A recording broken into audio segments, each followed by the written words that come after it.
Hello दोस्तों, आज की इस वीडियो के दौरान हम बात करने वाले हैं वारी एनर्जी लिमिटेड के बारे में।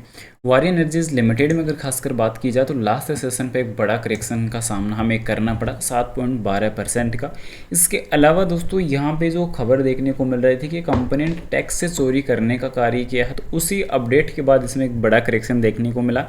पर जस्ट उस मार्केट क्लोजिंग के बाद कंपनी की तरफ से ऑफिशियल डिस्क्लोजर देखने को ये मिला कि उसने अभी कोई टैक्स चोरी वगैरह नहीं किया। एक क्लैरिफिकेशन जो अपडेट था वो यहाँ पे कंपनी की तरफ से देखने को मिला था। पर इसके अलावा एक्सपर्ट की जो राय अभी कल के सेशन के लिए जो देखने को मिल रही है वो काफ़ी तगड़ी है। साथ ही साथ कंपनी लगातार जो है Q2 के पहले बैक टू बैक छोटी कंपनियों को अधिग्रहण कर रही है। ये एक बड़ी अपॉर्चुनिटी के तौर पर एक मौका देखने को मिल रहा है या कोई बड़ा ट्रैप, इन सब चीज़ों को भी समझेंगे। साथ ही साथ कंपनी के डिविडेंड बोनस से रिलेटेड अभी के टाइम क्या अपडेट है उन सब चीज़ों को भी कवर करेंगे। कल के सेशन के लिए खास क्या अपडेट रहेगी, और इन सब चीज़ों को डिस्कस करने से पहले बता दूं बाई सेल के लिए कोई रिकमेंडेशन नहीं रहेगी, जानकारी ओनली एजुकेशन पर्पज के लिए रहेगी। प्राइस 3199 रुपये 90 पैसे पे लास्ट सेशन की क्लोजिंग नजर आई थी। इसके अलावा यहाँ पे अगर खबरों को लेकर अगर बात की जाए तो काफ़ी इंपॉर्टेंट खबरें क्या देखने को मिल रही है।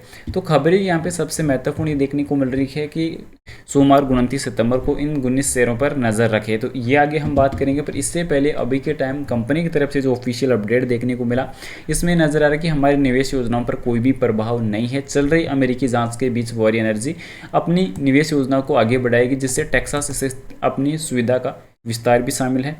भले ही सौर ऊर्जा शुल्क चोरी की संभव सीमा शुल्क जांच चल रही हो, कंपनी ने कहा कि इस जांच से उसका मौजूदा परिचालन पर कोई असर नहीं पड़ने वाला।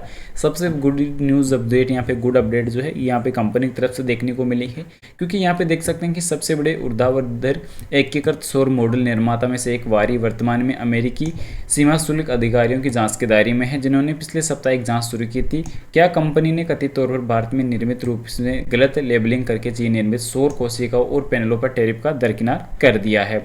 ये अपडेट अभी के टाइम देखने को मिला। पर यहाँ पे कंपनी की तरफ से जो अपडेट साझा की गई है तो इसमें ये देखने को मिल रहा है कि जो रिपोर्ट्स के अनुसार कंपनी ने कहा है कि जांच हमारी निवेश योजनाओं पर कोई प्रभाव नहीं पड़ेगा। टेक्सास संयंत्र का 1.6 गीगावाट से 3.2 गीगावाट तक का विस्तार पहले से ही चल रहा है। तो ये यहाँ पे इससे सुविधा का जो संचालन है जनवरी में ह्यूस्टन संयंत्र में 1.6 गीगावाट की प्रारंभिक स्थापित क्षमता के साथ शुरू हुआ था, जिसे वर्तमान वित्त वर्ष 27 तक 3.2 गीगावाट तक बढ़ाया जाएगा। तो यहाँ पे कंपनी का ये मानना है कि इस जांच एजेंसी से कुछ भी जो असर है वो कंपनी को पड़ने वाला है नहीं।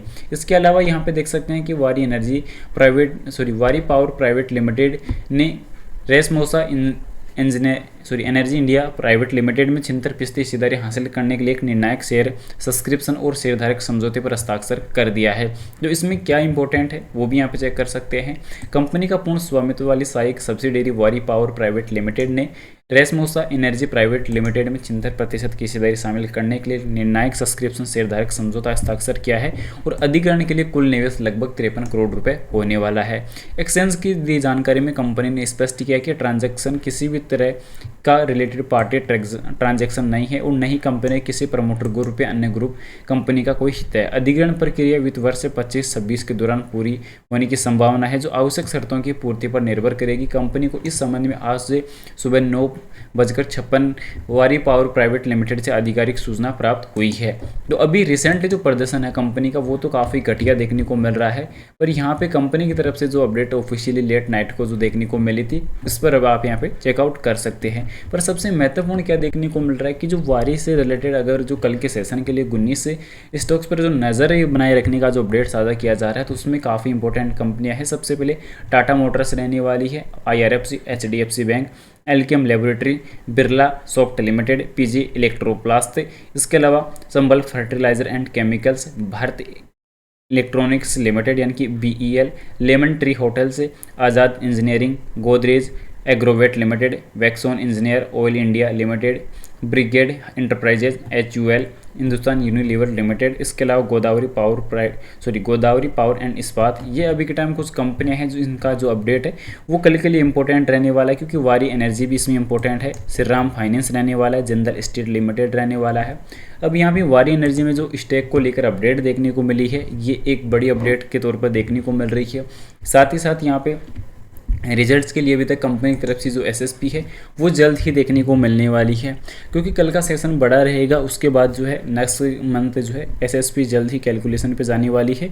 तो कैलकुलेशन में यहाँ पे एक चीज़ तो कन्फर्म हो चुकी है कि कंपनी का जो डेटा है वो काफ़ी इंपॉर्टेंट रहा है, क्योंकि Q2 के डेटा कैलकुलेशन के पहले कंपनी ने टोटल 4 कंपनियों को अधिग्रहण कर लिया है। यानी कि एक बड़ी अपडेट ये रह सकती है, क्योंकि 4 कंपनियों को अधिग्रहण करना ये अपने आप में काफ़ी बड़ा ऐलान कह सकते हैं, समझ सकते हैं और आने वाले नंबर्स के लिए। अब बात यहाँ पे आती है कि कंपनी डिविडेंड बोनस वगैरह कुछ देती है या नहीं। साथ ही साथ कंपनी ने QIP के माध्यम से भी पिछले टाइम फंड जुटाने का काम किया था।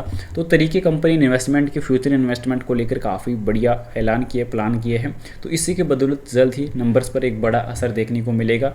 बस यहाँ पे बात इतनी है कि कंपनी के कल का सेशन कैसा रहता है, क्योंकि इस रिजल्ट के लिए कल का दिन बड़ा रहेगा। अगर कुछ बड़ी अनाउंसमेंट होती है कल लेट नाइट तक, तो यहाँ पे वो एक कैलकुलेशन इंपॉर्टेंट जा सकता है। तो कल का दिन बड़ा रहेगा न Q2 के नंबर्स के लिए। अब एसएसपी नेक्स्ट वीक देखने को मिल सकती है, तो वो भी इंपॉर्टेंट रहने वाली है नेक्स्ट वीक। यानी कि कहीं ना कहीं लगभग कह सकते हैं कि 10 तारीख के लमसम जो है कंपनी की एसएसपी निकल के आती है, तो नंबर्स के लिए कैलकुलेशन आ जाएगा। उसके अलावा डिविडेंड बोनस से रिलेटेड कंपनी ने अभी कोई भी अपडेट साझा नहीं किया है। फिलहाल इन्वेस्टमेंट करने से पहले अपने फाइनेंशियल एडवाइजरी की सलाह जरूर से लें। बाय सेल के लिए कोई भी रिकमेंडेशन सजेशन नहीं रहेगी, जानकारी ओनली एजुकेशन पर्पज के लिए रहेगी। वीडियो पसंद आए तो लाइक और चैनल को सब्सक्राइब जरूर से करें। Thanks for watching this my video. Vande Mataram.